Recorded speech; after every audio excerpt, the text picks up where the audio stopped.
vous expliquer ce qui paraît totalement fou. Qu'entre le 11 janvier 2020 et le 8 février, vous avez vainement essayé d'obtenir un rendez-vous avec le président de la République pour lui faire part de vos inquiétudes et pour mettre en marche l'État. Et c'est pas faute d'insister. Monsieur le Président, je suis à votre disposition pour faire un point de la situation quand vous le souhaitez. On est le 25 janvier, pas de réponse. 31 janvier, de nouveaux messages. Le premier à 8h30, un peu inquiète. Je peux passer ce soir ou demain si vous préférez un point téléphonique. Deuxième message, le même jour, 23h17. Je suis à votre disposition pour vous montrer les projections et vous expliquer comment nous nous organisons dans les hôpitaux pour les semaines qui viennent. À chaque fois, vous restez sans réponse de la part du président. Comment vous l'expliquez? Est-ce que vous avez suffisamment insisté, suffisamment alerté? D'abord, nous n'avons pas arrêté d'agir. Le gouvernement, avec Édouard Philippe, a fait un certain nombre de réunions interministérielles autour du Premier ministre pendant toute cette période-là.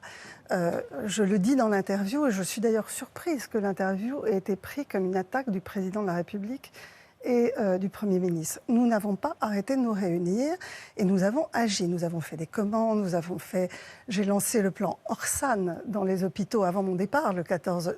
Donc nous avons agi sans arrêt. Je le comprends, mais vous n'avez pas eu accès au président de la République et c'est lui qui a mené personnellement cette bataille contre la pandémie. Il y a, si vous voulez, le problème que nous avons eu à gérer, c'est un déni complet des autorités scientifiques nationales et internationales. C'est ça qui m'a le plus frappé. Moi, quand je dis tout le monde s'en foutait, je ne parle pas du couple exécutif. Ils ne sont pas médecins. Ils ne peuvent pas pressentir, anticiper. Ce n'est pas leur rôle. Ils ont des conseillers. Mais vous êtes médecin. Mais moi... Et vous l'alertiez. Et on ne vous a pas écouté, pris au sérieux? Non. J'ai agi avec le gouvernement jusqu'à mon départ. Ensuite, vous l'avez compris, même si beaucoup de Français ont pu être troublés de mon départ au municipal, on y reviendra peut-être, je n'ai pas arrêté de me préoccuper de la crise, même pendant la campagne. En réalité, mon cerveau était pris par la crise sanitaire.